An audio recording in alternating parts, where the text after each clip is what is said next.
Well, hello everyone. Today's topic that I wanted to talk about is leasing versus buying a car. This is something that a lot of people often face when they're going to make a decision on getting a new car in general.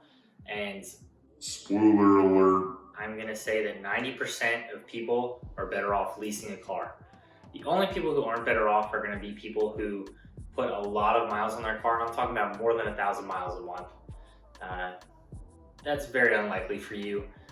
If you're someone who likes to save money or someone who drives their car a lot for business, leasing is definitely the move for you. And I'm going to get into why.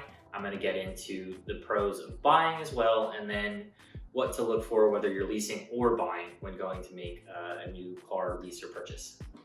When you're going to make a decision on what car to lease, you want to consider a couple different things.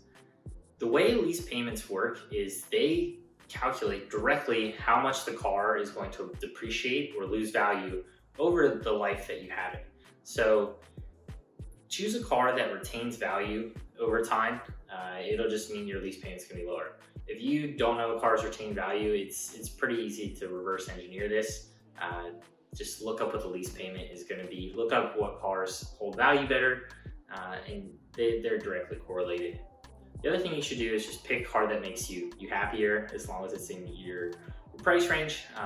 Why would you lock into something that you're not happy with? You should be excited to go drive this car every time you get in, and that's what you're paying for. So why not? Get right into it. When you go to lease a car, for the same car as you'd be looking at in reference to buying, your down payment's going to be lower because you're not paying any upfront sales tax. Your monthly payment's going to be lower. And with that, less down payment, less monthly payment, same car, you're gonna be saving a good amount of money. You get to drive a new car, and you get to switch every couple of years, so you're constantly staying in an upgraded model. And this is great as well because you're gonna have less headaches as far as maintenance down the line. Your car's gonna be newer and you're not gonna have to worry about it as much, whereas if you buy, a lot of people get stuck driving the same car for a long time, and towards the end, they keep procrastinating getting a new car, and they keep shoveling money into their old car that may not be worth it anymore just because they're pushing off a new purchase. So leasing has a lot of benefits in terms of the maintenance and the work and the worries that you're gonna have. The financing is lower. And then one of my favorite parts about leasing a car is for business, any amount of miles that you drive for business, you're able to prorate the lease payment as a tax write-off.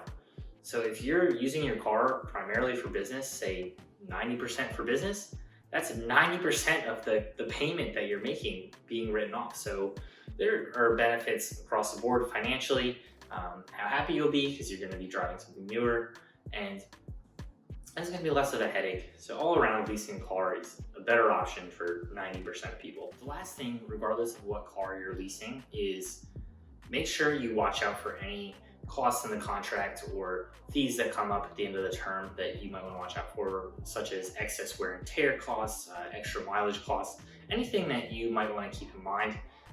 If you think you're taking your car off-roading the lot by chance, or are cutting it close on the miles, just make sure that those terms are favorable to what you plan on doing with the car. Again, most people won't have to worry about this. A lot of people don't drive as much as the allotted amount in a lease, and a lot of people don't put too much wear and tear in their car because they use it when they need it. If that's you, again, leasing is going to be your best option. Let's talk about the perks of buying and why you should buy. What puts you into that category? If you drive a lot, and I'm talking about more than 1,000 miles a month, 12,000 miles a year is the term you'll see on the lease, then you're going to want to buy the car so you're not paying exorbitant mileage fees. Some lease terms are negotiable and you can get that up a little bit, but chances are if you drive a lot, you drive a lot. So let's just forget about it if you drive that much and just move forward with trying to purchase.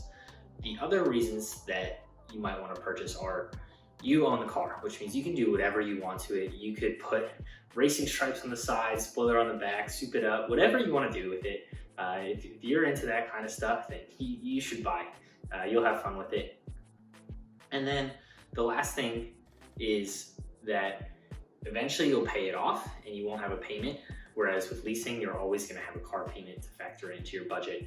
With buying, eventually it will go off. So in the long run, it may pay off financially if you're able to take perfect care of your car and you're able to commit to the same car for that long and you don't want to have a monthly payment down the line.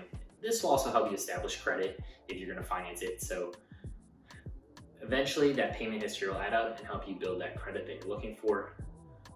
99% of the time, I'm going to recommend leasing a car versus buying for all the reasons described earlier. I appreciate you guys tuning in, watching this video. If you get any questions, please leave them in the comments.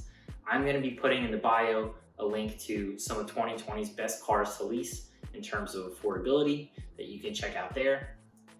And if you have any questions, comments, DM me.